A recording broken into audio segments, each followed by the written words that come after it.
Elsősorban az informatikai területről gyűjtöttünk embereket, hiszen én magam is ebben a szakmában dolgozom, de azóta már jogász, személyszállító, kisiparos vállalkozó, vagy éppen éjjelőr is található klubunk színeiben. 2006-ban a Szegedi Világbajnokságon beülhettem egy sárkányhajóba, ez máig is inspirál a versenyeken, illetve az edzéseken való részvételbe.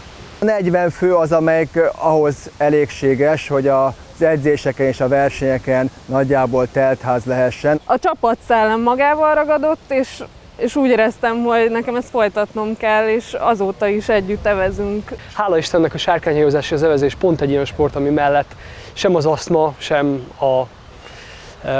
egy trombózis, sem egy véralvadásgátló nem kizárók. Itt van most támogatónk is, aki például a mezeket költségét állja, tehát mi a tagdíjakból a hajóbérlést, illetve a versenyeken való nevezési díjat tudjuk finanszírozni.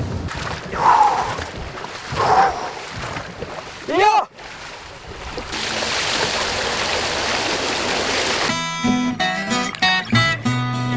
Az egyes pályán Tatai Sárkányhajó és Természetjáró Egyesület, kettes pályán a Vadlibák csapata narancssárga mezben látható, a hármason pedig tőlünk legtávolabb tehát a Napsárkányok Kajakkenő és Sárkányhajó Klub. A napsárkányok fogják megnyerni a tudósító.hu futamot, ebben a pillanatban becsapnak a célba, a második a Vadlibák, a harmadik pedig a hazai Tatai csapat tehát. Mi az, ami miatt meg tudtátok nyerni ezt a versenyt?